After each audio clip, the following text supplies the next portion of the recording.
thoughtful words, which I wrote optimistically. I really do appreciate that. And I just wanted to, first of all, just acknowledge my family over here. I had this Josh and Melanie and Adam and Noah over there, who's kind of raised the hand with that table. And the baby, Casey, and Elizabeth, and Katie, and of course my beautiful wife, Jen. And not here are Casey's other daughters, Abby and our twin granddaughters, Millie and Maddie. So we're just, and then I also have not here, our daughter in Nashville, Angie. So she's not able to be here, understandable. And then Brooke Dunham, he is our oldest son, and he is he's in another state as well, cannot make it. So I just wanted to say thank you to everybody here, university leadership. So many of you have said such great things, and a lot of you have actually traveled with me. How many of you have been with me in another country? Just kind of, yeah, that's what I thought.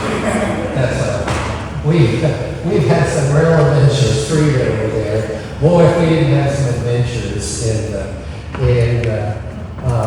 I think, what was our favorite country that we went to? Morocco. Yes, that was in Morocco. Oh, yeah.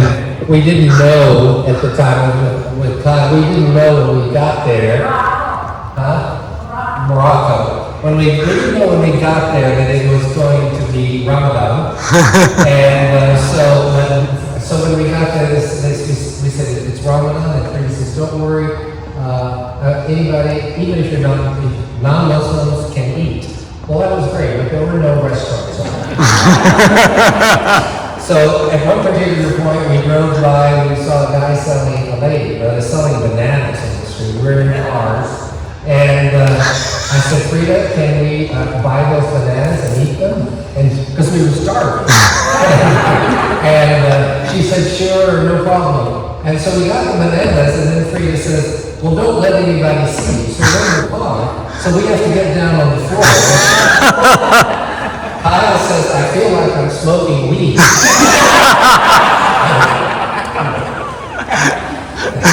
So I'm so glad to have Lisa and Lee Walker here. And those of you who've spent any time around me at all during my career know that Dr. Walker was my great mentor. And I learned so much from him, and I think both Weldon and Brandon can testify that I still tell so many Dr. Walker stories, how he did it, and how he always had a speech, he always said the right thing, and he always knew the direction in which we were going. So anyway, there's so many stories, I can write a book about Dr. Walker. He did some great things. So thank you all for coming. It's a great honor to have you here, and certainly his memory represented here. Catherine Cage, my first boss who brought me to UCO. I saw you over there. So thank you so much for coming. I hope we get a chance to share a hug. But Catherine, it's so good to see you as well. And of course, I don't know if Myron's still here. He dropped by. It's nice to see him. And then I want to say thank you to my current and last boss, Christopher Lynch, he's been so supportive. I could speak a long time about the ways we work together, the friendship we have developed as well. So I do want to tell a little, and Council Corps also, naturally, thank you. For those of you who represented, and I hope to continue to be involved with you all. So thank you for that. I want to say a little bit about I did want to tell one funny story.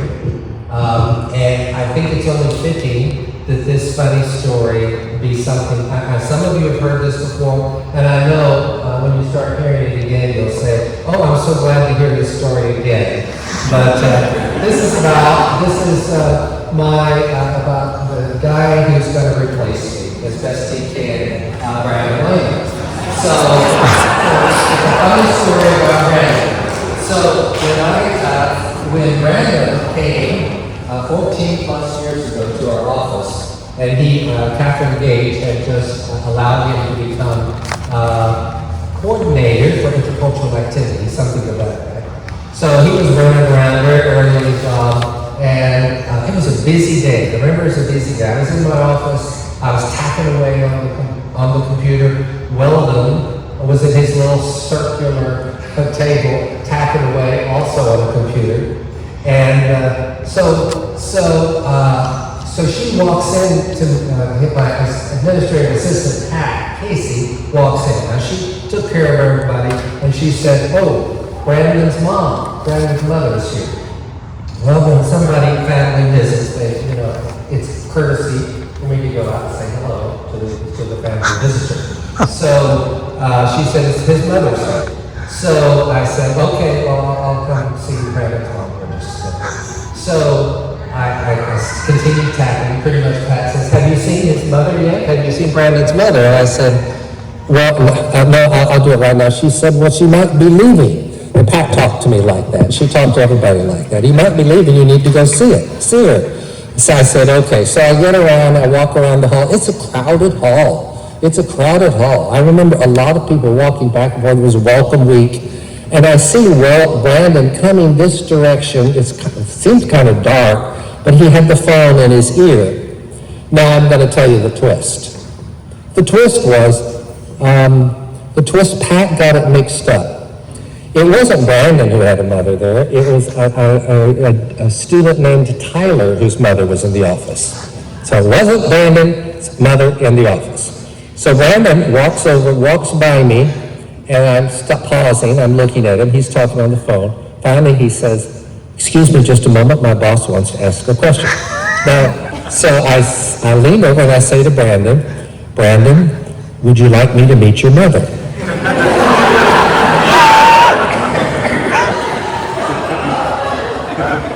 And he says, "What?" And I said, a little louder this time, "Brandon, would you like me to meet your mother?" And he looks at me and he says, "Well, I don't know." At that particular point, I realized something's wrong here. This is an awkward situation. I've stepped into something, so I decided to kind of move into my office, and I just say to Brandon, "It's okay, I don't have to." And he said, well, can I think about it? So I move slowly then into the office, get back to my computer, sit down, clackety, clackety, clackety, clackety on the computer. Weldon is clacking. Pat comes in. "Well, did you meet his mother?" I said, "Pat, I don't think he wants me to meet his mother." And so she says, "Well, that is the strangest thing I've ever heard." So I said, "It's really okay." So pretty soon I see a little knock on the door. Hear a little knock on the door, and it's Brandon. And he kind of peeks in. I'm a new boss to him, so he's kind of seeing what kind of guy I am. But so far, not so good, I would guess.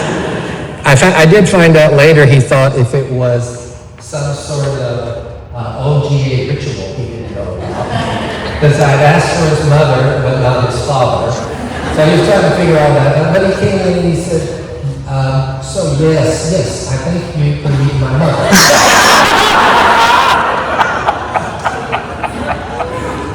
And I said, "Well, I really, it's okay, fine, I'll meet your mom."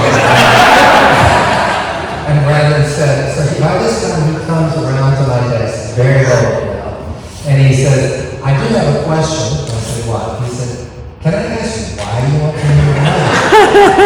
I said, sometimes it's courtesy, sometimes it's just courtesy. I just meet people, I'm frustrated now. And he said, okay. When you want to meet my mother? And I said, how about now? He said, now you want to drive to Ardmore and meet my mother?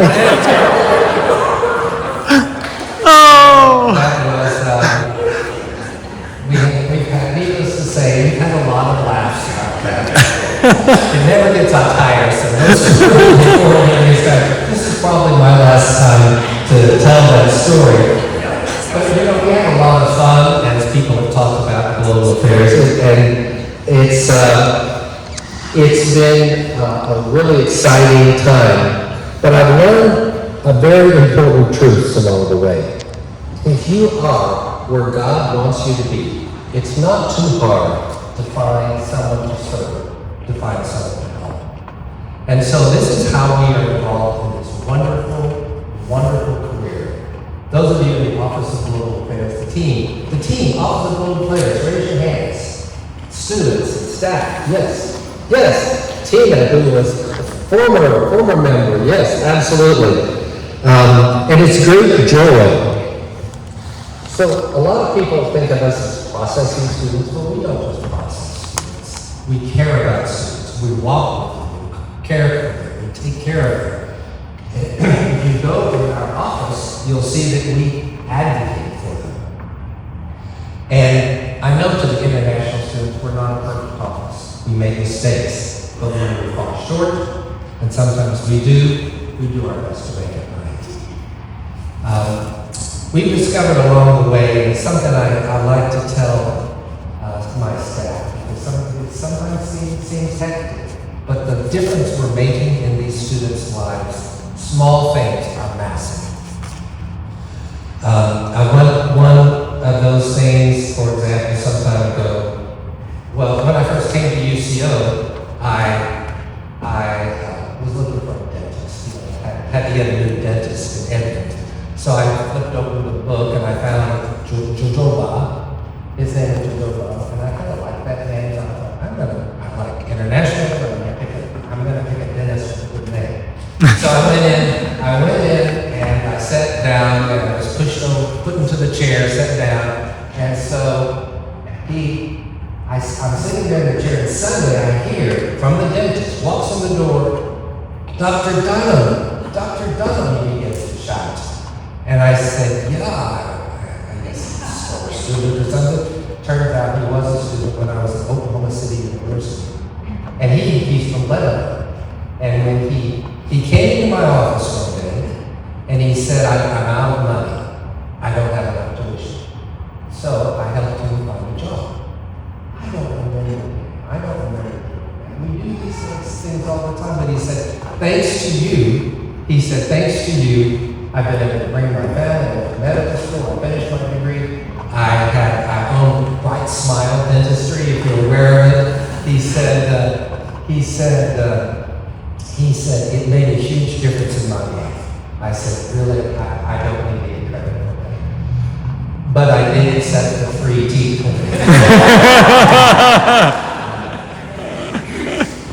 But just looking around the room, Weldon, Candace, how many times we have spent with international students. We've had the most challenging year, one of the most challenging years. 7 of our students woke up one morning with an email which said, your visa has been canceled or your status has been canceled, which means you need to leave the country. 7. Well, Chica and Weldon met with them. Weldon and Candace met with them, worked with them, comforted them, kept them informed. We all kept the students informed. We wrote to them. I sent a personal letter to all the students telling them, let's just wait and see. If you get a letter, let us know. If you haven't gotten a letter, you're fine.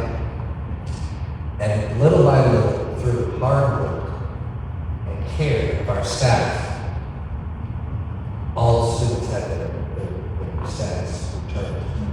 Nobody left. They all finished their degree. At least they're all.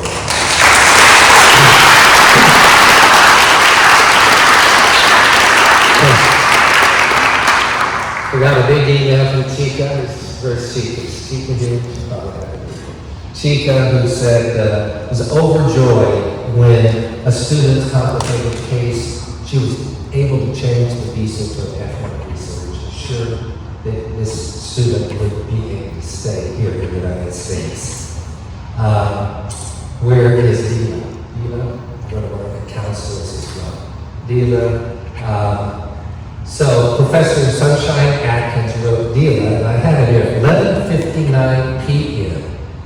frustrated. The student is overseas. She has a visa appointment and she hasn't gotten her admission letter. Turns out she didn't have enough documents. But she has to have she has to have the admission within a day or she'll lose her spot. Diva responded to her in 8 hours with an admission letter. And she was able to make the visa appointment. So little things like that. Fast. I walked in the audience one day, Jared Sisson. I don't know if Jared's still, there he is. Jared Sisson. I walked in the office, Jared's walking around in the office.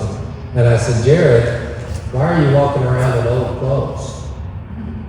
And he said, well, I'm helping a student move today. You know, no fanfare, no ask for technology, just service. I think everybody here has something. Well, Vlad, where's Vlad? Vlad. A lot of people would call Vlad an IT guy, but that's like calling a Swiss Army knife a pair of scissors. So he does so many things for the student. He does a lot of the background work for them. He works tirelessly behind the scenes, untangling tech issues, helping lost students get found again. And Brandon doesn't just guide students. He takes on their problems as if he were. I know, his office is excellent. So I hear him working with the student until their problem is solved. And our student employees, raise your hand, student employees. There you go. I call them the Green Team. They are the kindest, best students, and they treat every visitor who walks into our office, every international student who walks into our office and needs help, as though they were the most important person in the world, as though they were a customer. So thank you for all of that.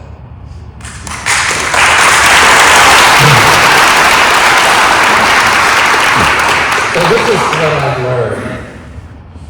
Where else do you find something that is so meaningful?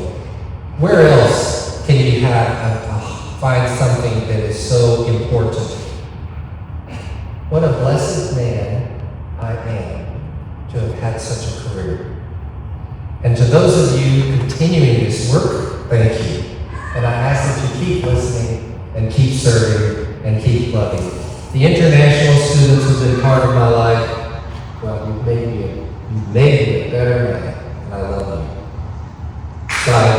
So I leave with a heart full of gratitude and a smile that's slightly wider than